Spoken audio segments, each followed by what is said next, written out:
You know that person? The one who walks into a room and just has it? That magnetic quality that just kind of pulls you in.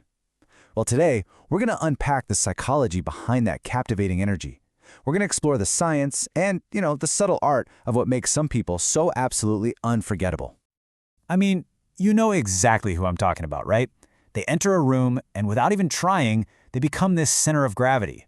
Just think about the global fascination with someone like Taylor Swift, or the legendary charm of an actor like Shah Rukh Khan. It's so clearly not just about fame or looks. So, what is it? What's the secret sauce? So, we have all these myths about charisma, don't we? We think you've got to have the best looks, or the most money, or you have to be the loudest person in the room. But the psychological reality? Oh, it's so much deeper. True magnetism isn't about putting on a performance. It's all about presence. It's not about being an extrovert. It's about making a real connection. And you can forget about being perfect. It is all about authenticity. In this, right here, this is the heart of it all. Magnetism is not some trick you perform for an audience. It's the genuine, real, felt experience people have when they are with you. It really, truly all comes down to how you make other people feel. So that brings us to our first section, the magnetic mindset. Because before a single word is spoken, before any action is taken, real magnetism is built on this foundation of powerful internal qualities. It really, really does start from the inside. The absolute bedrock, the starting point, is authenticity. And this isn't just about being yourself. It's about being genuinely proud of who you are. It's that quiet confidence where you don't feel like you need to put on a mask or pretend to be someone you're not just to be accepted. People can sense that. They can feel when you're being genuine, and they're drawn to it like a magnet. And that authenticity is the launch pad for real self-confidence. Now, let's be clear, this isn't arrogance, not at all. It's a deep trust in your own abilities, and maybe even more important, it's knowing you have the strength to handle failure when it comes. It means you're open to feedback because you're focused on growth, not just on protecting your ego. That kind of resilience is just incredibly attractive. This all builds into something we can call a secure self-worth. I want you to think of it as your emotional anchor. It's that calm, internal stability that means you don't constantly need other people's reassurance. It lets you set healthy boundaries, and it helps you handle stress with a kind of steadiness. That calm is a magnet, for sure. And hey, check out this data from a Waco How Reader poll. It's pretty amazing. When over 800 people were asked what makes someone irresistible, a massive 88% said it was kindness and confidence. Only 12% chose passion. Now, this just goes to show you, while passion is great, it's that stable, warm, and confident energy that people find truly, deeply magnetic. So once you've got that internal mindset established, how does it actually translate into action? Well, that brings us to our second section, the art of connection. This is where we start turning all those amazing internal qualities outward. Look, if you take only one thing away about connection today, please let it be this. The most powerful, the most magnetic skill you can ever develop is making other people feel genuinely seen, heard, and understood. The magic really happens when you shift that spotlight from yourself and shine it right onto them.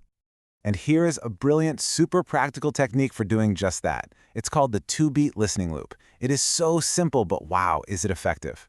First, you just reflect back the gist of what they said. Something easy, like, so it sounds like this new role is both exciting and maybe a little scary. Then, step 2, you follow up with a why or what question that stays on their topic. Like, what part of it feels the most uncertain for you right now? This simple loop makes people feel profoundly heard. And sometimes that connection is built on the absolute smallest of gestures. This little anecdote about Shah Rukh Khan is just a perfect example. He wanted to smoke, right? But his first thought was about the comfort of everybody else at the table.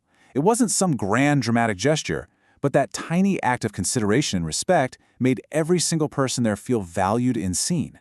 Now that is magnetism in action. But being magnetic isn't just about what you do in a conversation.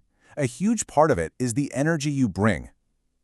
And that leads us to the subtle, almost counterintuitive habits that create a captivating aura. Welcome to Section 3, the power of presence. Oh, this is a big one. And it goes against what a lot of us feel we should do. Most people are terrified of silence in a conversation, right? We rush to fill it with noise, chatter, anything. But a truly magnetic person, they're comfortable with the pause. They get that you don't have to fill every single silence. So why is being okay with a pause so darn effective? Well, a comfortable silence, it signals you're not desperate to impress anybody. It makes you seem grounded and powerful. And, kind of weirdly, it makes the other person lean in, curious about what you're going to say next. It's this quiet display of emotional control. It's rare, and because it's rare, it's captivating. Okay, so now here's a fascinating little psychological principle for you. It's called the Pratfall Effect. Basically, it says that when people who are generally seen as competent and capable make a small mistake or show a minor flaw, it doesn't make them look bad. No, it actually makes them more relatable, more human, and more likable. A perfect example of the Pratfall effect in action is this moment with Taylor Swift. She completely lost her train of thought in the middle of an interview. But instead of getting all flustered, she just laughed at herself with this quick, witty line. By owning that awkward moment, she turned what could have been an embarrassment into something incredibly charismatic and endearing. And finally, under presence, embrace contradiction. Psychologists call this schema violation. See, our brains love to put people into neat little boxes. Oh, he's the serious one, or she's the funny one. When you defy those boxes, when you're, say, ambitious but also incredibly humble, or super intellectual but also really goofy, it creates this sense of intrigue. People can't easily categorize you, and that little bit of mystery makes you unforgettable. All right, we've covered the mindset, the art of connection, and the power of presence. Now, let's get super practical with our final section, your magnetic toolkit. These are simple, actionable things you can start practicing literally today. First up, a really simple body language scan you can do in seconds. It's the ONE scan. O is for open your posture. Uncross your arms, uncross your legs. N is for nod.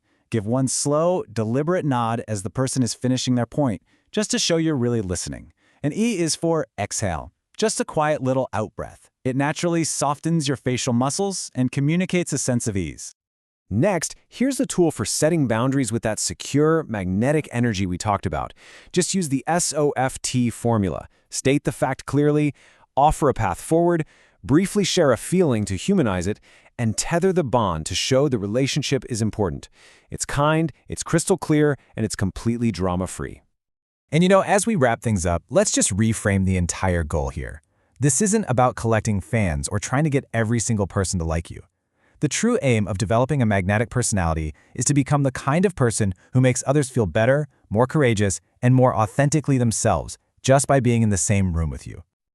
I want to leave you with this one final thought, which really brings everything together. Magnetism, charisma, desirability, whatever you want to call it, it is not a performance. It is, and it always will be, the felt experience others have in your presence. So the real question to reflect on is, what experience are you creating for others? Thanks for joining me.